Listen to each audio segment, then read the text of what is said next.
Hey there, this is Veena from Pat a Cake, the channel that's about baking and much more.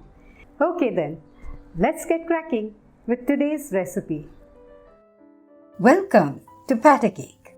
Today we are making two kinds of tasty and easy chocolate Easter eggs. Like my earlier Easter egg video, this one too has uncomplicated recipes and simple designs you'll be able to make perhaps with just a few minutes of practice.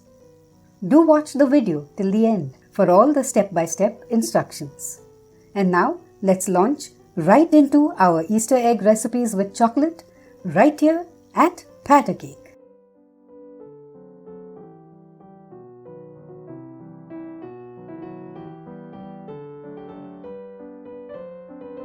For both the kinds of chocolate Easter eggs, I decided to use white compound chocolate. But you could use dark or milk compound chocolate instead. In fact, dark compound chocolate would be the easiest to work with, especially for the first recipe. Now usually for icings, cakes, etc., I prefer to use real chocolate, either dark, milk or white chocolate. But for using real chocolate to coat anything, it has to be tempered first by cautiously heating it to a specific temperature and then cooling it to the right temperature so that it can set correctly on cooling. If you get this wrong, however, the chocolate won't set at all. I thought it would be best to do away with the hassle of tempering chocolate. That's why I'm using white compound chocolate today. Now, compound chocolate does not contain cocoa butter like real chocolate. Instead, it has vegetable fats and is therefore cheaper. But it is also easier to use because it can be just melted and used right away without any tempering. Having clarified that, now let's start with our smaller truffle kind of Easter eggs.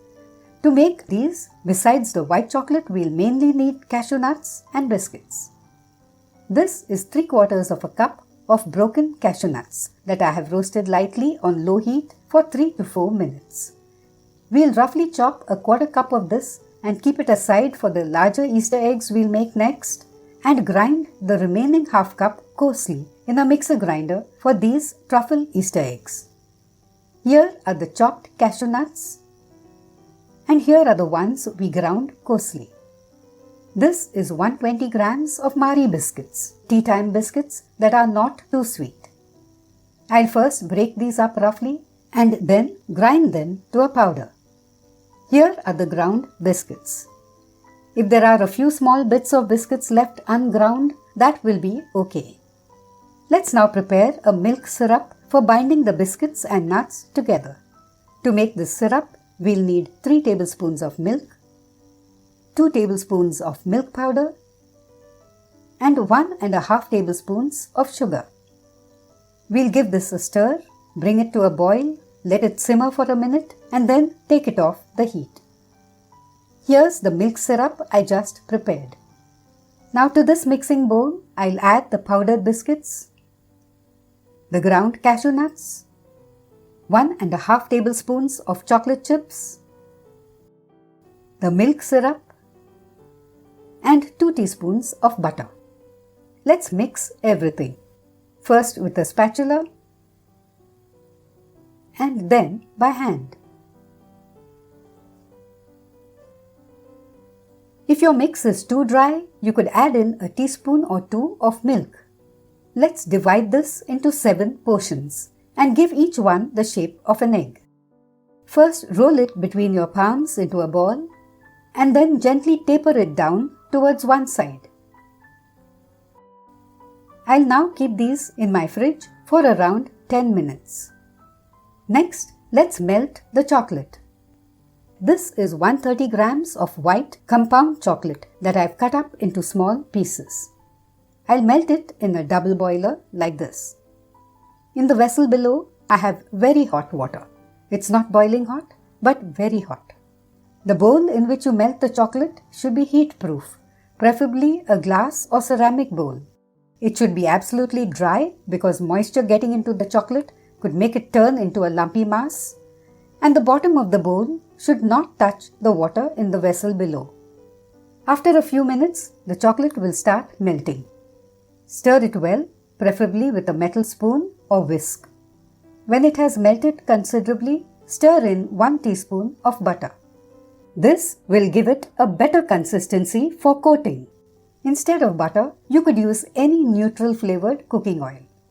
On a side note, instead of coating the eggs with chocolate, you could increase the quantity of chocolate chips and roll the eggs in cocoa powder or desiccated coconut, like in truffle recipes. And if you color the desiccated coconut, you could have truffle-style Easter eggs in different colors. Just a suggestion in case you're not too confident about coating them with chocolate. Now back to stirring the chocolate. Let's continue stirring it till all of it melts and it is smooth and fluid, like this. We'll now place the bowl on a napkin, wipe the water off from underneath it, and then start coating the eggs one by one. Dip an egg in the melted chocolate. Spoon the chocolate over it to cover it completely. And then add more chocolate where you feel the coating is thinner. One disadvantage of coating with white chocolate is that if you have a darker colored filling, this shows through the white chocolate layer here and there, which is why 2 layers of coating are recommended when using white chocolate. But we won't do that. Instead, I'll show you how to neaten the eggs afterwards. Don't worry if the coating appears uneven. Once the chocolate sets, the coating will be whiter and more opaque. I'll now chill these in the freezer for 20 minutes. Our eggs are now out of the freezer. So let me show you how you can neaten them up. First, we'll have to carefully slice away the chocolate that has pooled at the bottom of each egg or truffle. Then gently shave off any lumps here and there to give the egg a smoother surface. I finished neatening up all the eggs. After coating the eggs, I had a little white chocolate left over. I've remelted it over a double boiler and will now drizzle part of it on these eggs, reserving the remaining for the larger eggs we'll be making next. I'll spoon some of the chocolate into a small Ziploc bag. Push almost all the melted chocolate towards one corner and snip off a small portion of the tip. Let's check if the chocolate flows out smoothly. And then I'll start drizzling it over the eggs with a back and forth movement of my hand. Before the drizzled chocolate sets, let's scatter a few golden ball sprinkles over it. You could use colorful sprinkles if you want. This is the simplest but attractive decoration you could do on your truffle-style Easter eggs. Don't these look pretty? Okay, let's move on to our second Easter egg recipe.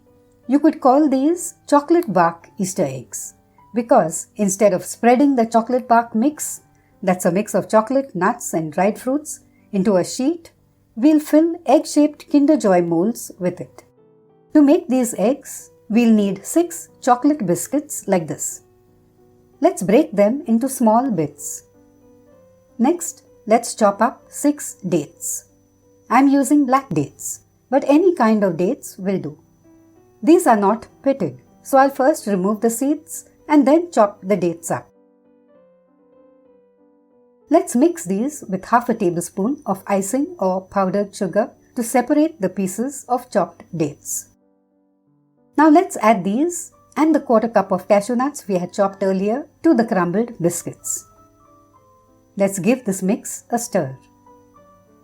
Here I have 150 grams of chopped white chocolate and I'll melt it using a double boiler like before. Now that it has melted completely, let's stir in the mix of biscuits, dates and nuts. Our chocolate bark mix is ready. Now let's fill 3 Kinder Joy molds with it. We'll fill a 4th one later. You'll soon see why. Don't overfill the molds. Tap each mold on your work surface to remove any trapped air bubbles. That done, I'll move these to my freezer for around 20 minutes or till the chocolate bark filling firms up. Here are our half eggs after 25 minutes in the freezer. They've set well. Now we have to just loosen the edges like this, and the eggs will pop out without any fuss. I had set this bowl on the double boiler to keep the remaining chocolate mix warm. So we can now fill the fourth mold. Let's level the top and then upturn a half egg over it and press it down gently. Let's wipe off any chocolate mix that got squeezed out with a kitchen paper towel. I'll now move this egg to my freezer and chill it for around 20 minutes or till the lower half has set properly. Here's our egg after around 30 minutes in the freezer. Like before, I'll loosen the edges first. After that, we'll be able to easily take the intact egg out of the mold. Let's neaten the joint all around. I had a tablespoon of the chocolate bark mix left over, so I transferred it to a piece of parchment paper and let it set at room temperature. If you also have extra plain melted chocolate, you could stir in some chopped nuts and dried fruit and make chocolate bark with it as well. Now, I'm not a fan of royal icing, but if you like it, you could make a simple border with the star nozzle all around the joint and also around the base of the half eggs and on top of them as well. I'm going to just drizzle melted chocolate on these like I did with the other eggs. Only I'm going to color the small amount of leftover melted chocolate. Actually, chocolate needs to be colored with oil-based candy colors. But if you're going to color a small amount, say a quarter cup, you could get away by using a few drops of gel colors instead that contain very little water. The chocolate needs a little more of the gel color. Now the color is just right. So let's drizzle it on the egg halves using a Ziploc bag like before. Let's sprinkle some tiny gold balls over these eggs too. For the intact egg, I'll pipe a random pattern of squiggles, like this, and then scatter some gold balls over them. I've shown you simple designs that just might inspire you to come up with some better ones of your own. The truffle Easter eggs will stay good in an airtight container in the fridge for around 2 weeks. These chocolate bark eggs will keep good for around 5 days in an airtight container at a cool room temperature. But where it's hot, like in this part of the world, it would be best to store these two in the fridge. Finally, let's see how the eggs look inside. Now go ahead and try both the recipes. And like the last time, do share this video too with others. But let me thank you in advance for the favor. See you soon with another quick and tasty recipe.